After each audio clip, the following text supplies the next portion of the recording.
თავისუფალი საქართველო, ბლოკი პატრიოტთა ალიანსი, გაერთიანებული ოპოზიცია, ანიმი როტაძე, ეროვნული ფორუმი, სევდია უგრეხელიძე, ნაციონალური მოძრაობა. Სახელმწიფოებისა, დიდი მადლობა გადაცემაში სტუმრობისთვის. ქალბატონ სევდია, თუ კი გაქვთ სურვილი გაუკეთოთ კომენტარი ამ გადაწყვეტილებას, მე მოგცემთ ამის შესაძლებლობას. დიახ, აუცილებლად არ შეიძლება ამაზე კომენტარი არ გააკეთო. ქართული ოცნების ხელისუფლება და ბიძინა ივანიშვილი არ ერიდებიან ღიად სრულიად მოახდინონ ისეთი უსამართლო გრადაცია, როდესაც ჩვენ თვალწინ კორცხელის გმირები შეიარაღებულიც და მუშტითაც და თავიანთი კუნთებითაც ჩვენ თვალწინ ასისხლიანებდნენ პარლამენტის წევრებს და ამაზე არც აღკვეთის ღონისძიებაა გამოყენებული და საერთოდ არანაირი გადაწყვეტილება არ არის მიღებული, თუნდაც იმ მიზნით, რომ არჩევნების წინ ეს ყოფილიყო გაკვეთილი იმათთვის, ვისაც მოუნდებოდა კიდევ არჩევნებზე ხელი შეშლა. ამის ნაცვლად ჩვენ ვნახეთ, რომ იქ მასობრივი არეულობის დროს იყო ძალიან ბევრი ხალხი. მე არ ვიცი რა ნიშნით გამოკვეთეს ესენი, ჩემთვის როგორც ცნობილია, ესენი არც არიან მგონი მომხრეები ნაციონალურ მოძრაობას. ამას არ აქვს მნიშვნელობა, ჩვენ ვნახეთ მაშინ, რომ იყო მომხრეები როგორც ნაცმოძრაობის, ასევე პატრიოტების ბლოკის, მაგრამ საქმე ის არის, რომ აი ამ რამდენადაც ვიცი, ახალგაზრდები არიან ძალიან ესენი, აი მასობრივი რაღაც მღელვარების დროს, რომელიც იქ მოხდა, ამათი გამოკვეთა ჩვენ კადრები ხომ ვნახეთ, ჩვენთვის შეუძლებელი არის. ასევე არ არის ცნობილი და ადვოკატი ამბობს, რომ მათი დანაშაული კონკრეტულად არ არის გამოკვეთილი და დასაბუთებული და ამ დროს მათთვის ხდება აღკვეთის ღონისძიების შეფარდება. ეხლა მათ მართლა დააშავეს რამე თუ არა, ეს მეორე საკითხია, მაგრამ ჩვენ თვალწინ ვინც დააშავა და სისხლი ადინა პარლამენტის წევრებს, ისინი დასეირნობენ და ამერიკაში და საზღვარგარეთ გაისტუმრა, როგორც ამბობენ, კალაძის ჯგუფი არის ეს და ეს არაფერი. რა თქმა უნდა, ეს არის დაშინების მცდელობა, რომ მეორე ტურში მთლიანად ეს ახმედ იმამკულიევის არჩევნები დგას სწორედ აქ სერიოზული გამარჯვების წინაშე დგას ეს კანდიდატი ნაციონალური მოძრაობიდან 47% აქვს და უნდათ რომ გადატეხონ წელში და არ დაგიდევენ, რომ ასეთ შემთხვევაში შეიძლება იქ გამოიწვიონ კიდევაც ეთნიკური დიდი უკმაყოფილება და ეს მათ არ ადარდებთ სახელმწიფოებრიობად, იმიტომ რომ ქართული ოცნება არის სახელმწიფოებრიობის მტერი, ქართული სახელმწიფოებრიობის მტერი. ამიტომ იყენებს ასე სამართალდამცავ ორგანოებს. ხომ არ არის სახიფათო ამ ეთნიკური თემის შემოტანა, რომელიც ახლა თქვენ ეს მე არ შემომიტანია, ეს არის ფაქტი. ეს არის ფაქტი, იმიტომ რომ ზუსტადაც ისინი ასე აღიქვამენ ამას, რომ ხდება ძალით გადატეხვა მათი ნების, იმიტომ რომ მათი კანდიდატი არის ეს ერთის მხრიდან და მეორეს მხრიდან არის სხვა კანდიდატი. აი ეს ახლა მე ამას ვიტყვი თუ არ ვიტყვი, ახლა ბრმა არავინ არ არის და ყრუ არავინ არ არის, არა? სასაცილოა, რომ ეს ახლა სად უნდა დამალო. შუბი ხალთაში არ დაიმალება. საგანგებოდ თვითონ აკეთებენ ამის პედალირებას. ვინაიდან სურთ რომ გადაიყვანონ ეს არის საბჭოთა მეთოდი. თვითონ გადაყავდა გარბაჩოვს ეთნიკურ რაღაც დაპირისპირებებში საყოფაცხოვრებო დაპირისპირებები და ამბობდა რომ ეთნიკური აფხაზებთან ქართველებს არაფერი არ ქონიათ მსგავსი, მაგრამ რუსეთის ჩარევით ეს იყო პოლიტიკური საკითხი, რომ აფხაზეთი წაეღო. ესე რომ რაღაც დავალება აქვს ალბათ მიღებული თორე სხვაგვარად როგორ შეიძლება რომ ასე მოიქცე, ასე განსხვავებულად მოიქცე ერთი საარჩევნო პროცესის ჩაშლის გმირებს და მეორეს კიდევ ასე მოექცე. ეს არის რაღაც გამიზნული ქმედები. გასაგებია თქვენი პოზიცია ამ საკითხზე. ჩვენი ძირითადი სასაუბრო თემა არის არჩევნების შედეგი და ის რეალობა. რომ შევაფასოთ, შეიძლება მეც მოვერიდებოდი ეთნიკური ნიშნის შემოტანას, ეხლა მე ნამდვილად არ ვაპირებ არავის დაცვას, მით უმეტეს ქართული ოცნების და მეც მაქვს იმის მოლოდინი, რომ მეორე ტურებში კორცხელი და მსგავსი ტიპის აქციები ალბათ ჩვენ წინ გველოდება ჯერ კიდევ, იმიტომ რომ როგორ ჩანს ყველაფერს გააკეთებს ქართული ოცნება იმისთვის, რომ კონდეს აუცილებლად საკონსტიტუციო უმრავლესობა, მაგრამ ეთნიკური ნიშანი ვფიქრობ, რომ ცოტა გადაჭარბებულია ქალბატონო სევდია, იმიტომ რომ ეს რომ მომხდარიყო სხვაგან, არა, გათვალისწინება გასაგებია, მაგრამ ამ სახელმწიფოს წევრები ვართ ჩვენ ყველანი და ვფიქრობ, რომ მხოლოდ ქართული ოცნების პრობლემა არ იქნება, თუ თქვათ ეთნიკური ნიშნით რაღაცნაირად მოხდება დაპირისპირება, ასე რომ მე ხა სულაც არ ვფიქრობ რომ რადგან ეს ეთნიკურად არაქართულ მოსახლეობაში მოხდა ეს ამას აუცილებლად აქვს ეთნიკური ნიშანი, ეს შესაძლოა მომხდარიყო. არა, ერთი წუთით ეს შესაძლოა მომხდარიყო სხვაგანაც, ამიტომ მოდით ყველაფერს დავარქვათ თავის სახელი, თვითონ ფაქტი რა თქმა უნდა ცუდია, თვითონ ის რომ კორცხელის ინციდენტი არ იყო შესაბამისად გამოძიებული ან დასჭილი და ახლა ხდება ასე, ეს შესაძლოა აჩენდეს კითხვის ნიშნებს, მაგრამ არც ერთ შემთხვევაში ეს არ ხდება, იმიტომ რომ ეს მოქალაქეები არიან არაქართველები, ეთნიკური უმცირესობის წარმომადგენლები. ისინი არიან ჩვენი ქვეყნის მოქალაქეები, არანაირი სხვაობა ჩვენ შორის არ არის. ამ თემაზე თუ გსურთ რაიმე კომენტარი, თორე შემიძლია დაგისვათ შეკითხვა, რისთვისაც შევიკრიბეთ.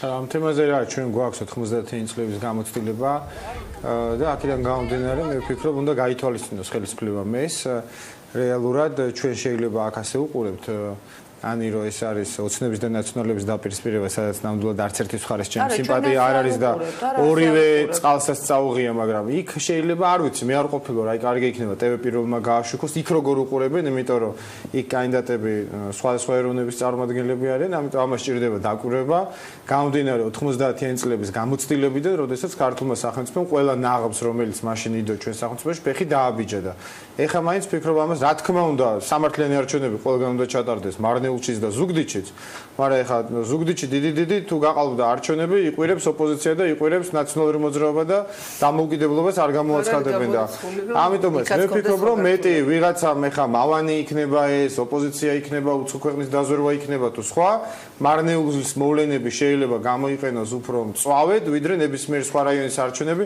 მით უფრო ეხლა ვკითხულობდი IPN-ზე, რომ ზუსტად ჯიხაშკარის დამრბევები 10,000 ლარიანი გირაოთი გაუშვეს პარალელურად. კარგით, გადავიდეთ თემაზე, რომელიც ეხება მეორე ტურს და ეს ახლა აქტუალური თემაა ჩვენს ქვეყანაში. ბატონ კახა, ფიქრობთ თუ არა რომ აქ ყველაფერი გადაწყვეტილია უკვე, განწყობა თქვენი რა არის მეორე ტურთან დაკავშირებით? საკონსტიტუციო უმრავლესობა, რომლის აღებასაც ოცნება აპირებს, თქვენი აზრით რაიმე ბარიერი შეხვდება? პირველი ტურიც გადაწყვეტილი იყო და მეორე ტურიც ეს არანაირ სიურპრიზებს აქ არ უნდა ველოდოთ, იქნება რა თქმა უნდა საკონსტიტუციო უმრავლესობა, არ ვიცი შეიძლება ნაციონალურ მოძრაობას ახლა ეს შიდა რაღაცა ვაჭრობის თუ გარედან მოსული დირექტივებიდან გამომდინარე 1-2 ასე ვთქვათ როგორ ფეხბურთში როგორ ფია 5-0-ს რო აგებს გუნდი და მე ერთ გოლს რო გაიტანენ პრესტიჟის გოლი აი შეიძლება ესეთი პრესტიჟის გოლი გაატარინონ ეხა ის რო ძირითადად არჩევნების შედეგები მეორე ტურში გადაწყვეტილია ამაზე არანაირი ორი აზრი არ არის და მე ვფიქრობ რომ ეს თავიდანვე ასე იყო გადაწყვეტილი ქართული ოცნების და ნაციონალური მოძრაობის ამოცანები ერთმანეთს ემთხვეოდა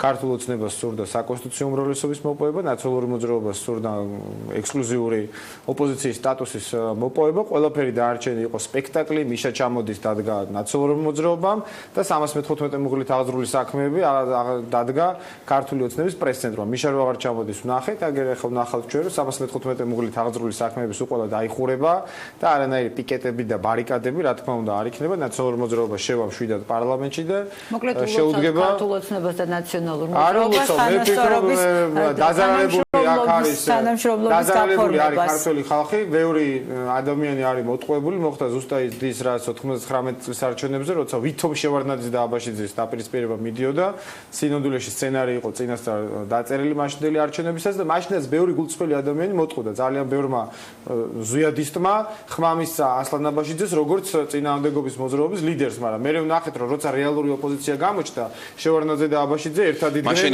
გითხავთ ბარემ იმ არჩევნების შედეგი ასევე იყო ის, რომ ასევე დაბალი პროცენტით, მაგრამ მესამე პოლიტიკური ძალა მაინც შევიდა პარლამენტში. ანალოგიური ფუნქცია დაეკისრება ახლა პატრიოტთა ალიანსს. პატრიოტთა ალიანსი რომ შევიდა თავისთავად ცხადია, მაინც სულ ორ პარტიულობას მე ვფიქრობ რომ ეს სამპარტიულობა ჯობია, თუმცა ბალანსი ისეთია ეხა, განსხვავება პირველი და მეორე ძალის შედეგებთან მიმართებაში იმდენად დიდია, რომ ეს საერთო სურათს მე ვფიქრობ რომ რთულად თუ შეცვლით, თუმცა პატრიოტთა ალიანსის დეპუტაციას მინდა წარმატება უსურვო და რა ვიცი, რაც ჩემი მხრიდან მხარდაჭერა თუ რჩევები თუ რაც შეიძლება დაჭირდეს, აუცილებლად ვისურვებდი რომ აი მათ შეძლონ პარლამენტის შიგნითაც აი ამ მესამე ასე ვთქვათ მიმართულების გამოკვეთა. თუმცა მე მაინც ვფიქრობ რომ პარლამენტის გარეთაც იქნება გასაგებია. კი, ამაზე აუცილებლად ვისაუბრებთ. გალბატონ სევდია, აზრთა სხვადასხვაობა რაც იყო ნაციონალურ მოძრაობაში, ეს იცის ჩვენმა მოსახლეობამ ამ სიღრმეებში ახლა არ შევალ, გადაწყდა ისე როგორც გადაწყდა, თქვენ მონაწილეობთ მეორე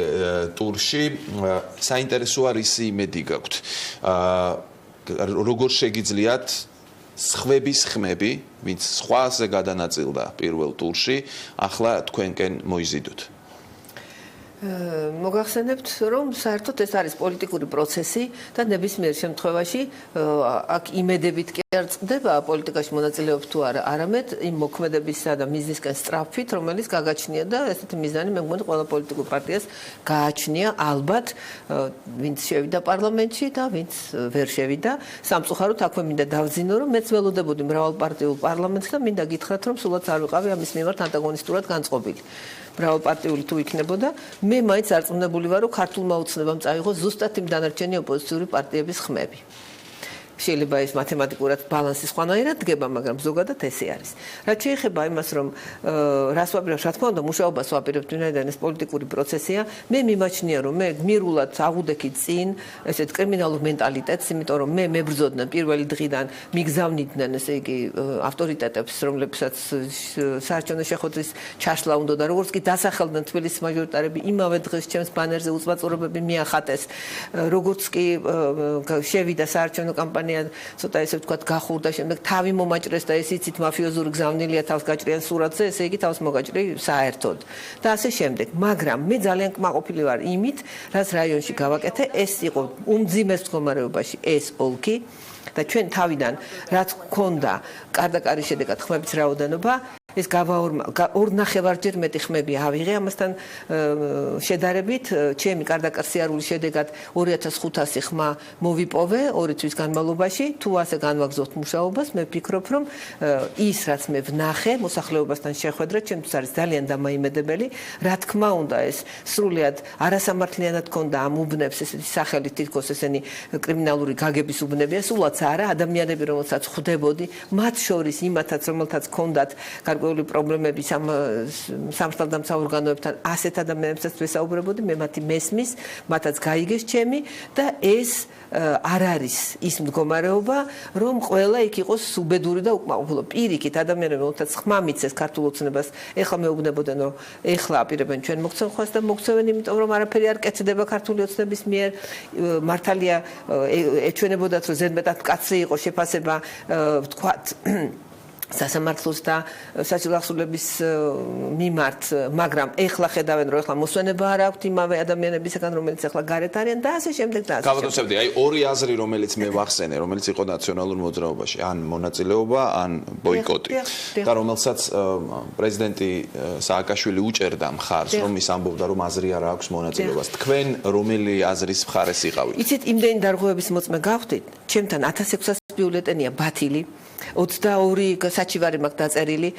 ჩემთან სუსი მუშაობდა უბანში და მიათრევდა პრობაციონერებს ძალით იმაში, რა ქვია, საარჩევნო უბნებზე. რა თქმა უნდა, პირველი ემოცია ჩემც ესეთი იყო, რომ არ ღირს ამ სიბინძურესთან შეხება. მაგრამ მე როგორ უნდა გადავწყვიტო იმის საკითხი, ვინც თვითონ შევიდეს, უნდა სიით არის და სიით არის შემცვლელი. შემდეგ როდესაც დავფიქრდი, რა თქმა უნდა, ეს ემოციური იყო ეს ჩემი მიდგომა და ალბათ სააკაშვილსაც იგივე ემოცია ჰქონდა იმ დროს, პრაგმატული გადაწყვეტილება არ არის სწორი, პოლიტიკოსები არ უნდა ჩამოცილდნენ პოლიტიკურ პროცესებს მით უმეტეს ისეთი ინტელექტუალები რომლებიც ახლა შედიან ჩვენგან პარლამენტში და ისეთი პროფესიონალები რომლებიც მხოლოდ და მხოლოდ პოლიტიკური მეთოდებით შეუძლიათ მათ იმოქმედონ და იმუშაონ და ძალიან დიდი პოტენციალი გააჩნიათ და რა თქმა უნდა როდესაც პოლიტსაბჭოს ხდომა იყო და მე ჩვენც ვესწრებოდით მაჟორიტარები იმიტომ რომ ახლა გასაგებია გადაწყვეტილება მაგრამ მე არ დამაძალებს მივიღო მონაწილეობა თუ მე პირადად არ მინდა გაგრძელება ხომ ესეც არის და როდესაც უმრავლესობით იქნა გადაწყვეტილება მიღებული მინდა დაგარწმუნოთ რომ ძალიან მშვიდ ვითარებაში ჩაიარა მან ყველამ გამოთქვა თავისი აზრი ჩვენთვის ცნობილი იყო პრეზიდენტ სააკაშვილის აზრი მაგრამ მიუხედავად ამისა იქნა მიღებული ის გადაწყვეტილება რომელიც იქნა მიღებული და ეს ალბათ იყო ყველაზე სწორი პოლიტიკური გადაწყვეტილება. მაგრამ ქავატონანე აი თქვენს რამდენადაც მიხვდი ეთანხმებით იმ მოსაზრებას რომ ორივე საწყობდა ეს შედეგი საკონსტიტუციო უმრავლესობა ქართულ ოცნებას და თავარი ოპოზიციური პარტიის სტატუსი ნაციონალურ მოძრაობას. ხო, რა თქმა უნდა, ეს ფაქტი არის და ეს გამოიკვეთა განსაკუთრებით აი ბოლო 6 თვის განმავლობაში.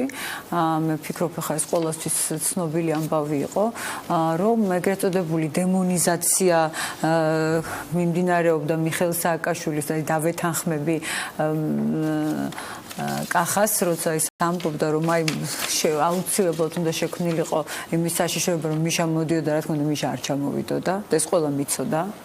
არც ზღვით, არც მთით, არც ჰაერით, არც არსაიდან მიშა არ ჩამოვიდოდა ერთი რომ მას ამის გამბედაობა არ ყოფნის ის ჩვეულებრივი მშიშა რა და მეც მეორე რას საკვირველია რომ ეს არ ჯდებოდა არც ერთ შემთხვევაში სქემაში და ორივე მხარემ ამ შემთხვევაში ორმა მესიამ მოიგო ეს არჩევნები და იმ დამატებითმა სტრატეგიამ, PR სტრატეგიამ კიდე რომელთანაც ჩვენ გვქონდა საქმე მთელი ამ ხნის განმავლობაში და საბოლოო ჯამში შესაძლოა ამ ორმა პარტიამ მიიღო ის რაც უნდოდა, მაგრამ მე ღრმად ვარ დარწმუნებული და ხაზგასმით ვამბობ ამას, რომ წავაგეთ ჩვენ ყველამ ერთად წააგო ქვეყანამ, იმიტომ რომ დღეს 21 საუკუნეში, როდესაც ჩვენ გვაქვს პრეტენზია იმის, რომ დემოკრატიულ ქვეყანას ვაშენებთ, მართველი გუნდი დაკავებული არის პოლიტიკური არითმეტიკით, ექნება თუ არა მას. ბოდიშ ვიხდი, ექნება თუ არა მას საკონსტიტუციო უმრავლესობა და ის ემზადება ამისთვის და წინ გველოდება აუცილებლად მეორე ტურების სირთულე, სადაც ჩვენ მე ასევე ღრმად ვარ დარწმუნებული იმაში, რომ ძალიან ბევრი დაპირისპირება იქნება ქართულ ოცნებას და ნაციონალურ მოძრაობაში შორის, იმიტომ რომ ორივე საწყობს ეს დაპირისპირება და ხმაურის საარჩევნო თქვენი პარტიის ლიდერმა ახსენა გაყალბება, ზეწოლა, დაშინება, მოსყიდვა, მიუხედავად ამ ყველაფრისა, აყენებთ თუ არა არჩევნების ლეგიტიმაციის საკითხს. აი ამ ჩამოთვლილი შეფასებების მიუხედავად. ხო, ეს ისეთი საკითხია, რომ თქვა, რომ ლეგიტიმაციის საკითხს ვაყენებ, მაშინ მე აქ უნდა მედოს ძალიან ბევრი ფურცელი, რომელიც იქნება დამადასტურებელი ამ გაყალბებების, აი ამ მოსყიდვების, მე ჩემი მაგალითით გეტყვი, რომ ჩემს რაიონში ტოტალური გაყალბება იყო და ტოტალური მოსყიდვა და მართლა საოცრებებთან მქონდა საქმე. შეიძლება იმ დღეს არჩევნები მიმდინარეობდა ძალიან მშვიდ გარემოში, მაგრამ ეს ყველაფერი გადაწყვეტილი იყო წინა ღამეს, მაგრამ მე არ მექნებ უფლება თქვა რომ ლეგიტიმაციას კითხვის ნიშნის ქვეშ ვაყენებ, ვინაიდან მე მაქვს პოლიტიკური პასუხისმგებლობა როგორც პოლიტიკოს, რომ დავდო ამასთან დაკავშირებით ფაქტები. ჩვენ გვაქვს გარკვეული მტკიცებულებები, მაგალითად გაბათილებული ბიულეტენების შესახებ, როგორც ჩემს რაიონში, მაგალითად ფოთში, მაგალითად აჭარაში, აი ტოტალური გაყალბება იყო და ჩვენ ტოტალური ის ერთია რომ გაყალბება და ბიულეტენები გაუქმებული, მაგრამ კიდევ ერთხელ შემიძლია გითხრათ, რომ თუ არ არის საკმარისი არგუმენტები, ხა ესა უაპელაციოდ იმის თქმა, რომ მე ვაყენებ კითხვის ნიშნის ქვეშ ამას. აი, როგორც ჩანს, ნინო ბურჯანაძე არის ჯერჯერობით ერთადერთი თუ არ ვწდები, რომელმაც თქვა, მას ლეგიტიმურობა არ უხსენებია. არ მან ახსენა ლეგიტიმურობა, მან თქვა, რომ ლეგიტიმურობა დგას კითხვის ნიშნის ქვეშ, გუშინ ჩვენ 7 საათზე. არ უთქვია, რომ არჩევნები არის არალეგიტიმური. მან თქვა, რომ გუშინ 7 საათზე ჩართვა ქონდა, მან თქვა, რომ არჩევნები დგას კითხვის ნიშნის ქვეშ, მისი ლეგიტიმურობა და მომეცით საშუალება გადავითვალო თავიდან ხმები. ეს თქვა სიტყვით ნინო ბურჯანაძე. მას ექნება ამის შესაძლებლობა, ვინაიდან აი ამ ხმების ხელახალი გადათვლა შესაძლოა მოგცემს გარკვეულ სურათს, მაგრამ მე კიდევ ერთხელ ვამბობ, რომ აი ჩემს მაგალითად აჭარის მაგალითზე გეტყვით, რომ 25,000 ბიულეტენი არის გაუქმებული, ჩვენი მონაცემებით აქედან ეროვნული ფორუმის წარმომადგენლების წილით საკმაოდ მაღალია, ისევე როგორც ფოთთან დაკავშირებით, ისევე როგორც ჩემს რაიონთან ჭიათურასთან დაკავშირებით 1000-ზე მეტი ბიულეტენი არის გაუქმებული, მაგრამ ნუ ხა კიდევ ერთხელ მინდა გითხრათ, რომ ეს არ მაძლევს იმის თქმის სრულ საფუძველს, მით უმეტეს რომ მე არა მაქვს მტკიცებულებები, თქვა რომ ლეგიტიმაცია უნდა დავაყენო. რეკლამის შემდეგ დავბრუნდებით.